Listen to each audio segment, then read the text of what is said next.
ਸਭ ਤੋਂ ਪਹਿਲਾਂ ਤਾਂ ਮੈਂ ਸਤਿਕਾਰਯੋਗ professor Arvind, vice chancellor Punjabi university Patiala ਤੇ ਮਾਨਯੋਗ ਪ੍ਰੋਫੈਸਰ ਸੁਰਜੀਤ ਮੁਖੀ ਪੰਜਾਬੀ ਵਿਭਾਗ ਦੀ ਗਤੀਸ਼ੀਲ ਅਗਵਾਈ ਦੇ ਵਿੱਚ ਕੁਲਵੰਤ ਸਿੰਘ ਵਿਰਕ ਦਾ ਜਨਮ ਸ਼ਤਾਬਦੀ ਦੇ ਹਵਾਲੇ ਦੇ ਨਾਲ ਉਲੀਕੇ ਇਸ 2 ਰੋਜ਼ਾ ਅੰਤਰਰਾਸ਼ਟਰੀ ਵੈਬੀਨਾਰ ਦੇ ਵਿੱਚ ਸ਼ਾਮਲ परम सत्कारयोग पद्म श्री डॉक्टर सुरजीत पात्र जी, मानयोग प्रोफैसर सतनाम संधू, डॉक्टर गुरमुख, फैकल्टी मैंबर्स, सैमीनेरियंस ते विद्यार्थी सारिਆਂ ਦੇ ਪ੍ਰਤੀ ਆਪਣਾ ਸਤਿਕਾਰ, ਆਪਣਾ ਪਿਆਰ ਅਰਪਿਤ ਕਰਨਾ ਚਾਹਾਂਗੀ।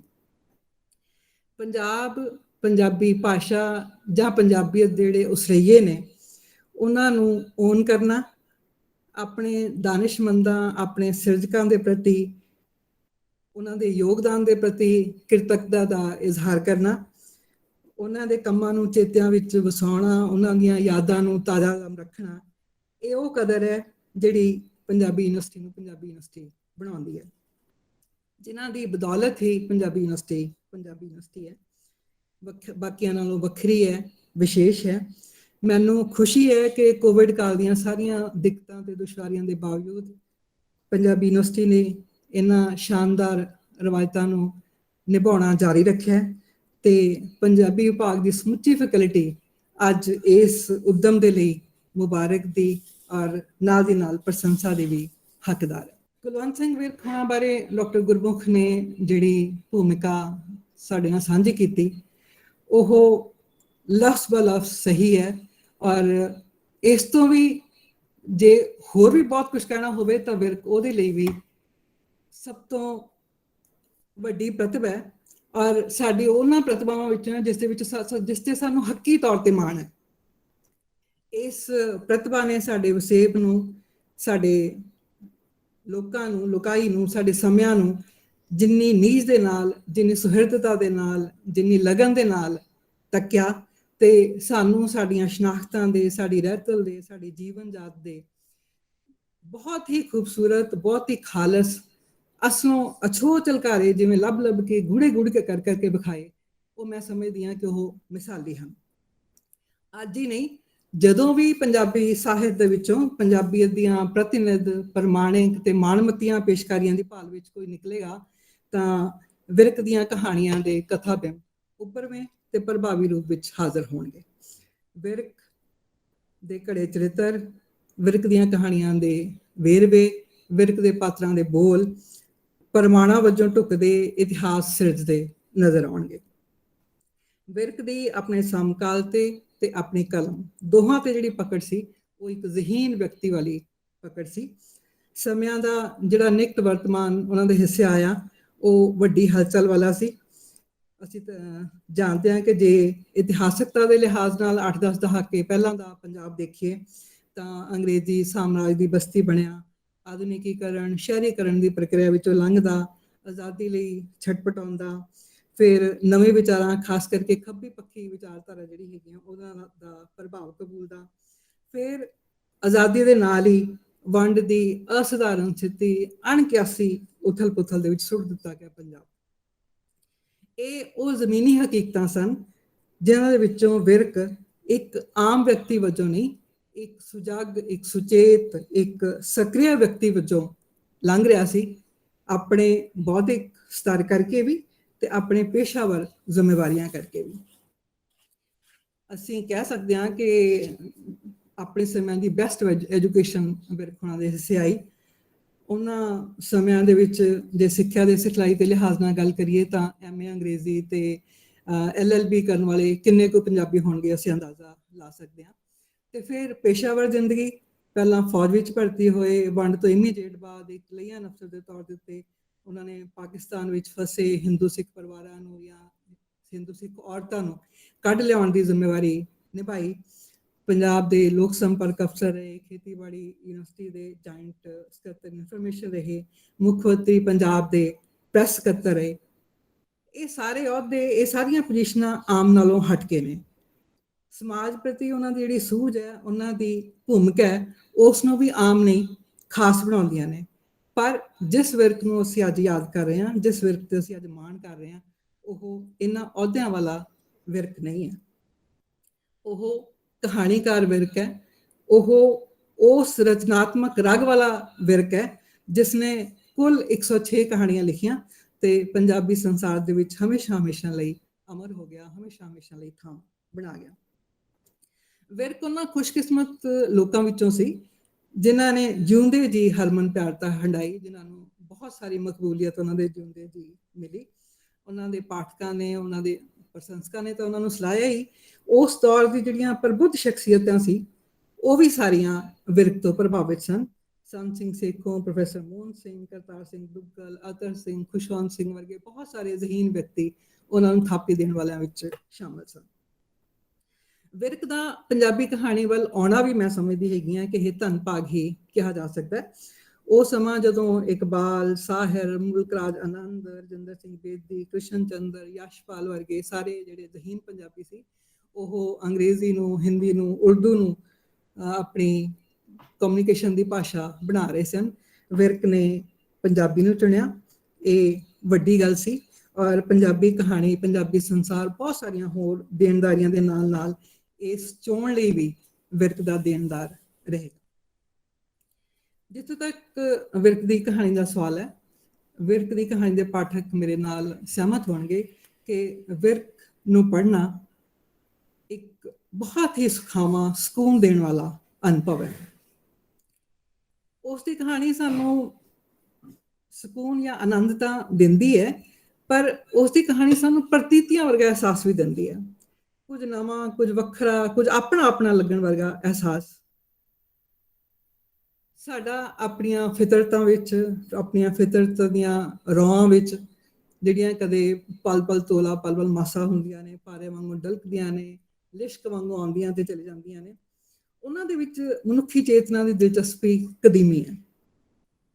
ਔਰ ਵਿਰਕ ਦੀ ਕਹਾਣੀ ਨੂੰ ਜੇ ਮੈਂ ਇੱਕੋ ਲਾਈਨ ਵਿੱਚ ਪਰਿਭਾਸ਼ਿਤ ਕਰਨਾ ਹੋਵੇ ਤਾਂ ਮੈਂ ਕਹਿੰਦੀ ਹਾਂ ਕਿ ਵਿਰਕ ਦੀਆਂ ਕਹਾਣੀਆਂ ਇਹਨਾਂ ਰੌਆਂ ਦੀਆਂ, ਫਿਤਰਤ ਦੀਆਂ ਇਹਨਾਂ ਰੌਆਂ ਦੀਆਂ ਹਰਕਤਾਂ ਦੀਆਂ ਸੂਖਮ ਸਥੂਲ ਬਿੰਬਕਾਰੀਆਂ ਨੇ।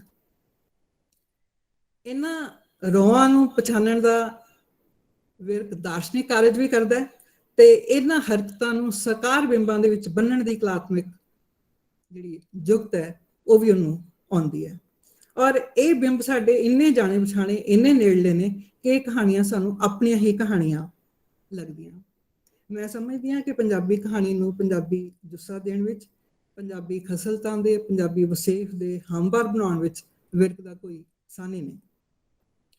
ਪੰਜਾਬੀ ਬੰਦੇ ਦਾ ਸਾਦਾ ਜਿਹਾ ਜੀਵਨ ਤੇ ਉਸ ਜੀਵਨ ਅਨੁਭਵ ਦੇ ਵਿੱਚੋਂ ਨਿਕਲਿਆ ਹੋਇਆ ਜੀਵਨ ਦਰਸ਼ਨ ਜਿਵੇਂ ਉਸ ਦੀਆਂ ਕਹਾਣੀਆਂ ਵਿੱਚ ਤਾਲਮੇਲ ਬਿਠਾਉਂਦਾ ਹੈ, ਉਹ ਅਦੁੱਤੀ ਹੈ, ਸਿੰਪਲੀ ਸੁਪਰਬ ਕਿਹਾ ਜਾ ਸਕਦਾ। ਜੇ ਵਿਰਕ ਦੀ ਕਹਾਣੀ ਦੀ ਪ੍ਰਕਿਰਤੀ ਤੇ ਫਿਲਾਸਫੀ ਨੂੰ ਸਮਝਣਾ ਹੋਵੇ ਤਾਂ ਉਸ ਦੁਆਰਾ ਇੱਕ ਛੋਟੀ ਜਿਹੀ ਪੁਸਤਕ ਹੈ, ਕਹਾਣੀ ਕਲਾ ਤੇ ਮੇਰਾ ਅਨੁਭਵ। ਮੈਨੂੰ ਲੱਗਦਾ ਕਿ ਜਿਵੇਂ ਜਿੰਦੇ ਲਈ ਚਾਬੀ ਹੁੰਦੀ ਹੈ, ਵਿਰਕ ਦੀਆਂ ਕਹਾਣੀਆਂ ਨੂੰ ਸਮਝਣ ਲਈ ਉਹ ਕਹਾਣੀ ਉਹ ਇੱਕ ਚਾਬੀ ਦਾ ਕੰਮ ਕਰਦੀ ਹੈ। ਆਪਣੇ ਅਨੁਭਵ ਦੀ, ਆਪਣੇ ਕਹਾਣੀਆਂ ਦੇ ਪਿੰਡੇ ਦੀ ਦੱਸ ਪਾਉਂਦਾ ਵਿਰਕ ਲਿਖਦਾ ਕਿ ਜਿਸ ਜੀਵਨ ਦਾ ਮੈਨੂੰ ਅਨੁਭਵ ਹੋਇਆ ਉਹ ਬੜਾ ਸਾਦਾ ਜਿਹਾ ਸੀ। ਬਸ ਮਨੁੱਖ, ਉਸ ਦਾ ਟੱਬਰ ਤੇ ਡੰਗਰ, ਪੈਲੀਆਂ, ਮੀਂਹ ਤੇ ਰੁੱਤਾਂ ਜਿਨ੍ਹਾਂ ਨਾਲ ਫਸਲਾਂ ਵੱਧ ਕੇ ਪੱਕਦੀਆਂ ਤੇ ਮਨੁੱਖ ਦਾ ਹੱਥ ਜਿਹੜਾ ਹਰ ਸ਼ੈ ਵਿੱਚ ਜਾਨ ਪਾਉਂਦਾ ਤੇ ਦੁਸ਼ਮਣਾਂ ਨੂੰ ਠੱਲ ਪਾਈ ਰੱਖਦਾ।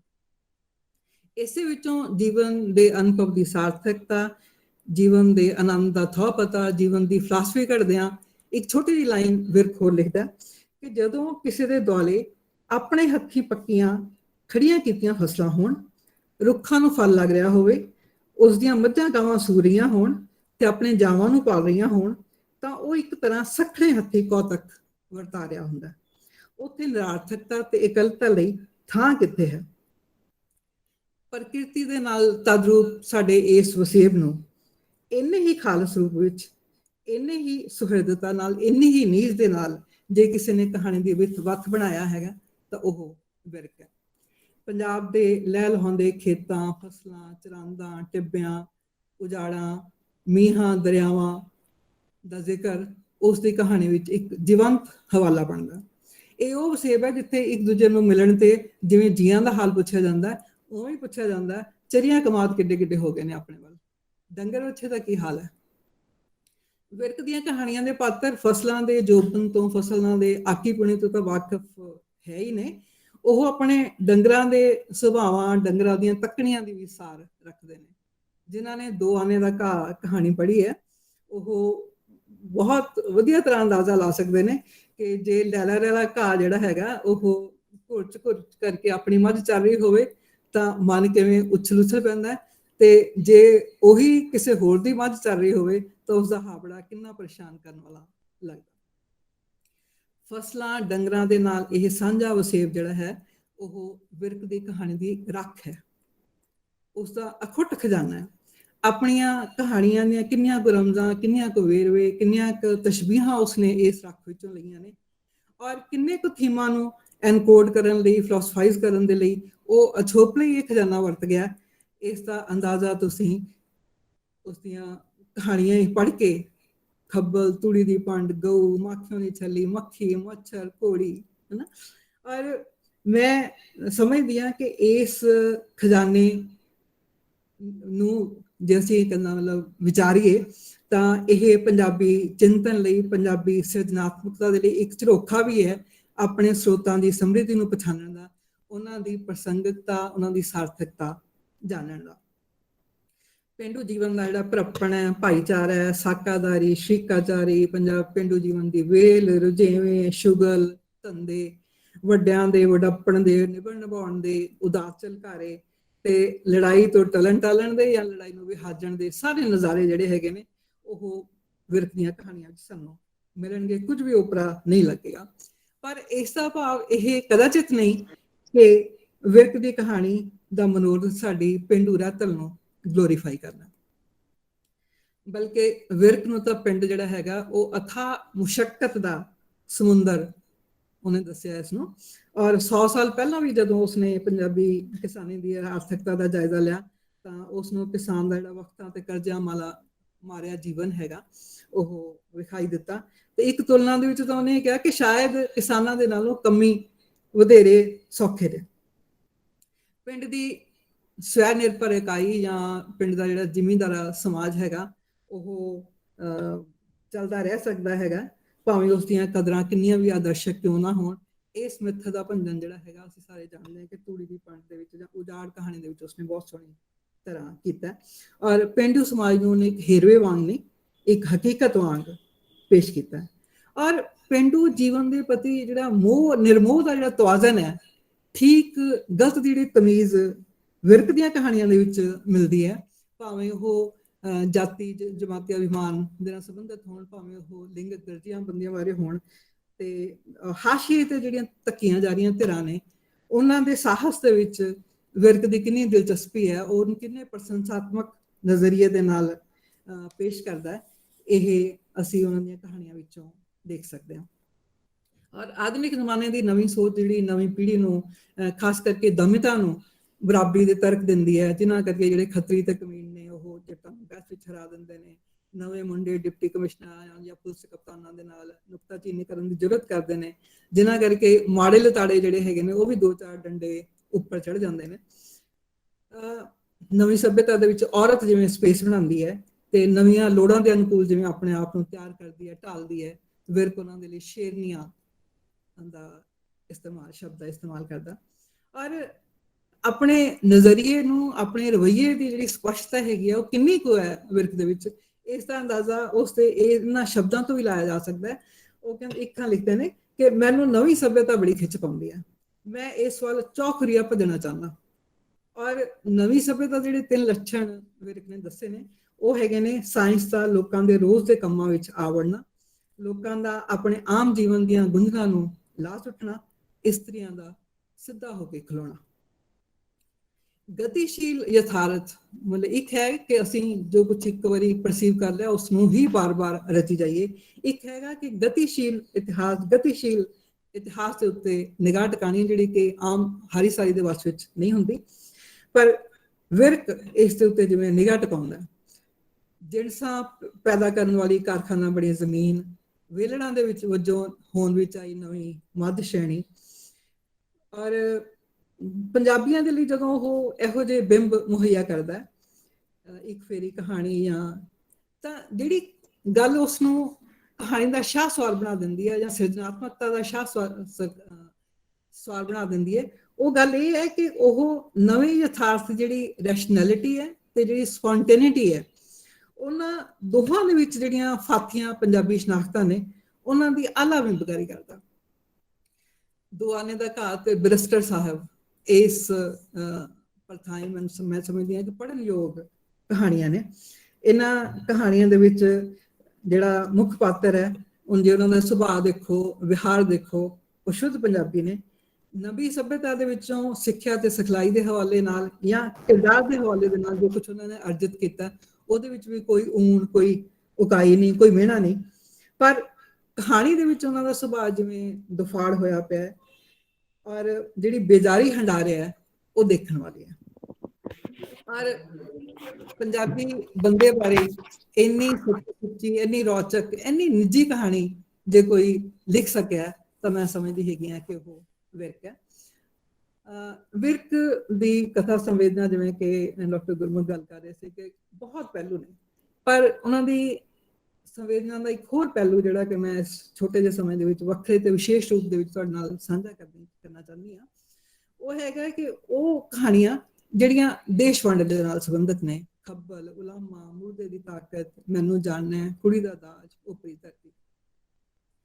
ਭੁੱਗ ਵਾਸਤੇ ਘਰਾਂ ਦੇ ਵਿੱਚੋਂ ਉਜਾੜ ਉਖਾੜ ਦਿੱਤੀ ਗਈ ਜਿਹੜੀ ਪੰਜਾਬੀ ਖਲਕਤ ਹੈ, ਆਪਣੇ ਹੀ ਖਿੱਤੇ ਦੇ, ਮੂਲ ਖਿੱਤੇ ਦੇ ਵਿੱਚ ਰੁਲਦੀਆਂ ਜਿਹੜੀਆਂ ਸਰਦਾਰੀਆਂ ਨੇ ਜਾਂ ਉਪਰੇ ਬਣ ਕੇ, ਸ਼ਰਨਾਰਥੀ ਬਣ ਕੇ ਵਿਚਰਦੇ ਪੰਜਾਬੀ, ਜਨੂਨ, ਦਰਿੰਦਗੀ, ਸ਼ਰਮਸਾਰੀ, ਨਾਰੀ ਦੇਹਾਂ ਦੀ ਬੇਹਰਮਤੀ, ਬੇਕਦਰੀ, ਇਹ ਸਾਰੇ ਉਹ ਤੱਥ ਤੇ ਸੱਚ ਨੇ ਜਿਹੜੇ ਕਿ ਉਸ ਦੌਰ ਦੀ ਕਹਾਣੀ ਦੇ ਵਿੱਚ ਰੱਜ ਰੱਜ ਕੇ ਬਿਰਤਾਂਤੇ ਗਏ। ਤੇ ਇਹ ਨਸੂਰ ਇਹੋ ਜਿਹਾ ਜਿਹੜਾ ਰਹਿ ਰਹਿ ਕੇ ਫੁੱਟਦਾ, ਅਜੇ ਤੱਕ ਸਾਡੀਆਂ ਕਹਾਣੀਆਂ, ਸਾਡੇ ਨਾਵਲਾਂ ਦੇ ਵਿੱਚ ਇਹਦਾ ਜ਼ਿਕਰ ਆ ਰਿਹਾ। ਪਰ ਜਦੋਂ ਅਸੀਂ ਵਿਰਕ ਦੀਆਂ ਇਹ ਜਿੰਨਾ ਕਹਾਣੀਆਂ ਦਾ ਮੈਂ ਜ਼ਿਕਰ ਕੀਤਾ, ਜਦੋਂ ਅਸੀਂ ਇਹਦੀਆਂ ਇਹ ਕਹਾਣੀਆਂ ਪੜ੍ਹਦੇ ਹਾਂ ਤਾਂ ਇਹਨਾਂ ਕਹਾਣੀਆਂ ਦਾ ਫੋਕਸ ਦੱਸਦਾ ਹੈ ਕਿ ਵਿਰਕ ਨੇ ਉਸ ਬਿਲਕੁਲ ਨੇੜਲੇ ਸਮੇਂ ਵਿੱਚ ਰਚਣ ਦੇ ਬਾਵਜੂਦ ਇਹ ਕਹਾਣੀਆਂ ਪੰਜਾਬੀ ਲੋਕਾਈ ਦੇ ਦੁੱਖਾਂ ਤਕਲੀਫਾਂ ਦੀ ਇਤਲਾਹ ਦੇਣ ਲਈ ਨਹੀਂ ਲਿਖੀਆਂ, ਉਹਨਾਂ ਦੀ ਵੇਦਨਾ ਦੱਸਣ ਲਈ ਨਹੀਂ ਲਿਖੀਆਂ। ਰੁਦਨ ਜਾਂ ਸ਼ੋਰ ਤਾਂ ਇਹਨਾਂ ਕਹਾਣੀਆਂ ਵਿੱਚ ਹੈ ਹੀ ਨਹੀਂ। ਹੋਰ ਦੁੱਖ ਦੇ ਵਿੱਚ ਵੀ ਇੱਕ ਸੁਚੇਤਤਾ ਹੈ, ਇੱਕ ਭਾਲ ਹੈ।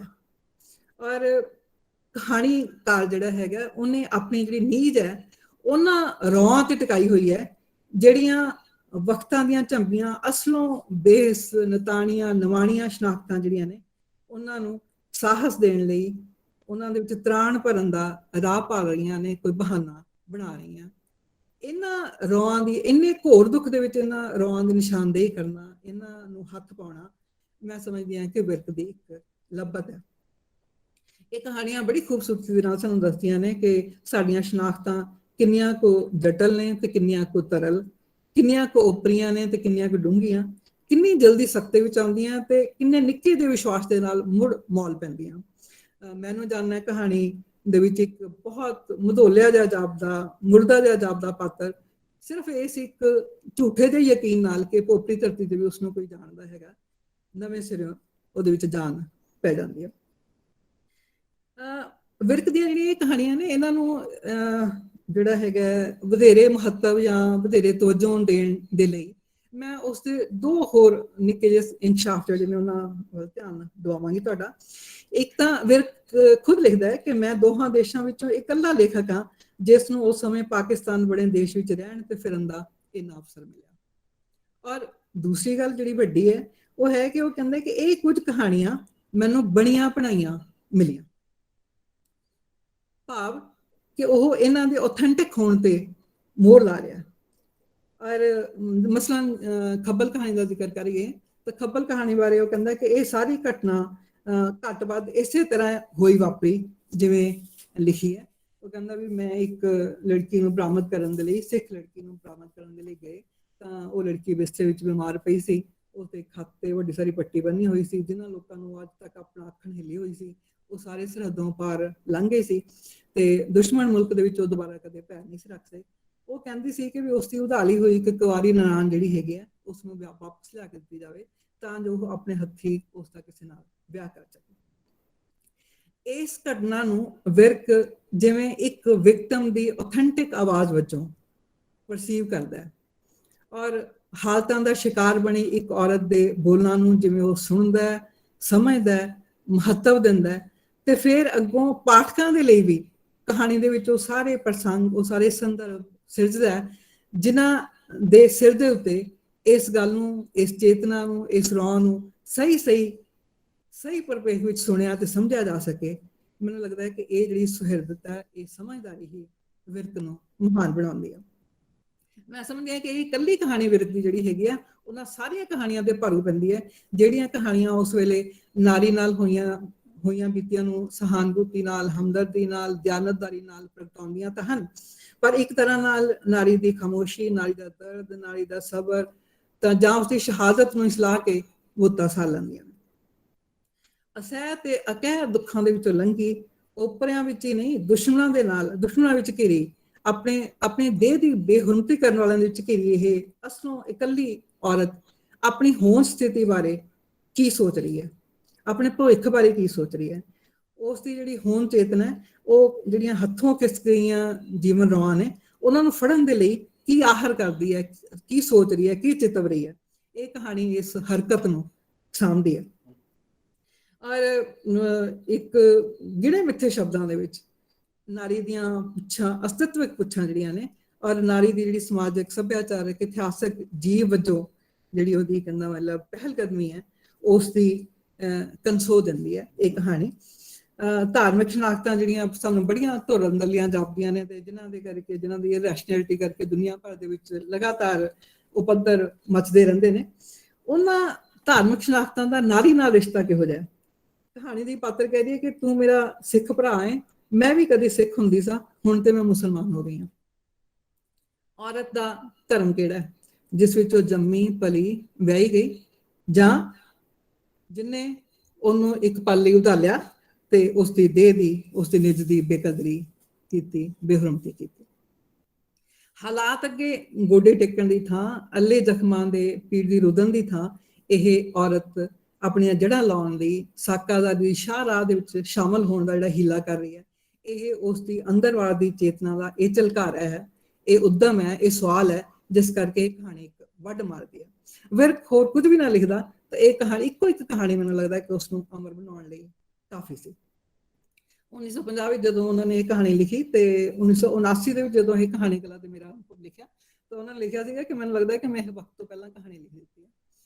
ਡਾਕਟਰ ਗੁਰਮੁਖ ਨੇ ਸਹੀ ਕਿਹਾ ਕਿ ਇਸ ਵਿਰਕ ਦੀਆਂ ਨਵੀਆਂ ਪੜਤਾਂ ਦੀ ਇੱਕ ਨਵੀਂ ਪ੍ਰਸੰਗਿਕਤਾ ਬਣਾਉਣ ਦੀ ਲੋੜ ਬਣੀ ਰਹੇਗੀ। ਵਿਰਕ ਦੀ ਕਹਾਣੀ ਨੂੰ ਪੜ੍ਹਨ ਦੀਆਂ ਅਜੇ ਬਹੁਤ ਸਾਰੀਆਂ ਸੰਭਾਵਨਾਵਾਂ ਨੇ, ਬਹੁਤ ਕੁਝ ਉਹਨਾਂ ਦੀ ਪ੍ਰਸ਼ੰਸਾ ਵਿੱਚ ਕਿਹਾ ਜਾ ਚੁੱਕਾ ਹੈ, ਬਹੁਤ ਕੁਝ ਕਹਿਣਾ ਅਜੇ ਬਾਕੀ ਹੈ। ਹਰ ਪਾਠਕ ਕੋਲ ਉਹਨਾਂ ਨੂੰ ਸੁਣਾਉਣ ਦੀਆਂ ਬਹੁਤ ਸਾਰੀਆਂ ਵਜ੍ਹਾ ਨੇ। ਵਿਰਕ ਵਰਗੀ ਕਹਾਣੀ ਲਿਖਣਾ ਹਰ ਕਹਾਣੀਕਾਰ ਦੀ ਚਾਹਤ ਰਹੀ ਹੈ, ਬਲਕਿ ਹਰ ਕਹਾਣੀਕਾਰ ਲਈ ਇੱਕ ਚੁਣੌਤੀ ਰਹੀ ਹੈ। ਬਹੁਤ ਗੱਲਾਂ ਕਰਨ ਨੂੰ ਜੀ ਕਰਦਾ ਵਿਰਕ ਹੋਣਾ ਬਾਰੇ, ਔਰ ਮੈਨੂੰ ਲੱਗਦਾ ਕਿ 2 ਦਿਨ ਅਸੀਂ ਉਹਨਾਂ ਬਾਰੇ ਗੱਲਾਂ ਹੀ ਕਰਾਂਗੇ, ਸੁਣਾਂਗੇ। ਵਿਰਕ ਨੂੰ ਯਾਦ ਕਰਨਾ, ਵਿਰਕ ਤੇ ਮਾਣ ਕਰਨਾ, ਆਪਣਿਆਂ ਨੂੰ ਯਾਦ ਕਰਨ ਵਰਗਾ, ਆਪਣਿਆਂ ਤੇ ਮਾਣ ਕਰਨ ਵਰਗਾ ਜਿਹੜਾ ਸੁੱਖ ਤੇ ਮਾਣਮੱਤਾ ਅਹਿਸਾਸ ਹੈ, ਉਹ ਹੁੰਦਾ। ਮੈਂ ਇੱਕ ਵਾਰ ਫਿਰ ਪੰਜਾਬੀ ਵਿਭਾਗ ਦੀ ਸਮੁੱਚੀ ਫੈਕਲਟੀ ਨੂੰ ਇਹ ਸ਼ਤਾਬਦੀ ਸਮਾਰੋਹ ਆਯੋਜਿਤ ਕਰਨ ਲਈ ਮੁਬਾਰਕ ਦੇਣਾ ਚਾਹਾਂਗੀ, ਤੇ ਮੈਂ ਸ਼ੁਕਰਗੁਜ਼ਾਰ ਹਾਂ ਕਿ ਉਹਨਾਂ ਨੇ ਮੈਨੂੰ ਇਸ ਵਿੱਚ ਹਿੱਸੇਦਾਰ ਬਣਾਇਆ। ਬਹੁਤ ਬਹੁਤ ਸ਼ੁਕਰੀਆ।